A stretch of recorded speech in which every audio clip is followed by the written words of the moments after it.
warahmatullahi wabarakatuh. Perkenalkan, nama saya Dwi Kania Nufianti. Saya adalah guru dan instruktur angklung di SLB Cahaya Putra Kabupaten Bandung Barat. Saya di sini akan bercerita sedikit bagaimana hambatan dan solusinya ketika saya mengajarkan angklung di SLB Cahaya Putra dengan anak-anak yang berkebutuhan tunarungu, tunagrahita, dan autis. Yang pertama yang saya alami hambatannya itu adalah mengenalkan atau mengetahui anak-anak tentang notasi angka. Karena dalam permainan angklung itu sangat penting. Yang pertama yaitu notasi angka. Kebetulan anak-anak yang berkebutuhan khusus tidak bisa berpikir abstrak. Jadi bagaimana nih saya solusinya untuk mengenalkan anak-anak tentang notasi angka? Yaitu dengan cara memutarkan video yang tentang notasi angka. Dengan cara kita bisa bermain bersama-sama seperti mengenalkan tangga nada, do, re, mi, fa, sol, la, si, do. Hambatan yang kedua yaitu memilih angklung. Nah, ketika akan bermain angklung, anak-anak tuh kan harus memilih angklung yang mana nih yang akan mereka mainkan. Karena sudah disepakati pada pertemuan sebelumnya, anak A, anak B, anak C, si A, si B, si C, membawa atau memilih angklung yang nomor berapa.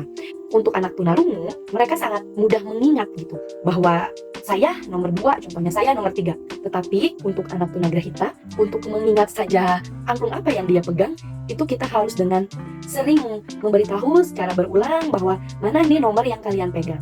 Solusinya, saya memberikan tanda, yaitu bisa dengan spidol, contoh dengan angka, kalau anak yang sudah tahu angka. Kalau anak yang belum tahu angka, yaitu dengan tanda seperti kita. Hambatan ketiga itu cara memegang angklung. Nah, karena anak-anak itu masih ada aja yang salah memegang angklungnya. Karena memegang angklung itu tidak sembarangan. Saya akan memberikan contoh ya.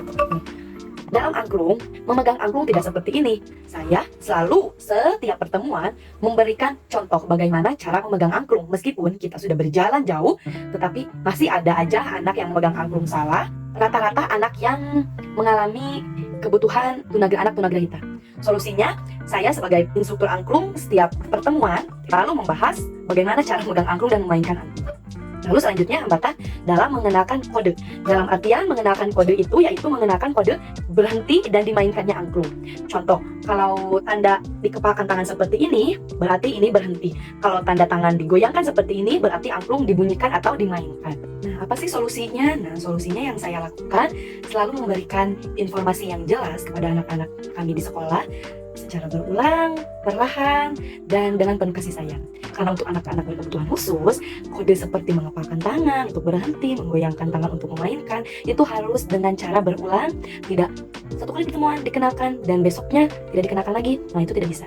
Karena cara belajar anak-anak berkebutuhan khusus itu harus secara berulang, perlahan, dan jelas, dan harus dipraktikkan.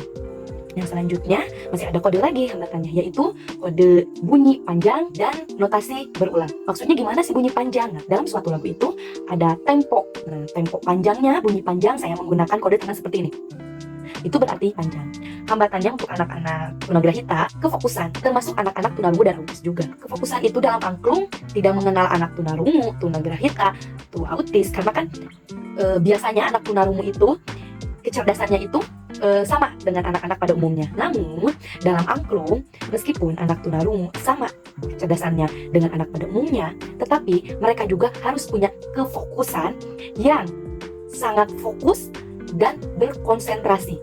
Nah, apa sih solusinya? Nah, solusinya kita sebagai instruktur selalu mengingatkan ke anak-anak, lihat ibu. Untuk anak-anak tunarungu pasti selalu kita berkomunikasi double, yaitu dengan verbal dan bahasa isyarat juga. Jadi untuk anak tunarungu kita selalu bilang fokus, lihat ke ibu dan tangan ibu.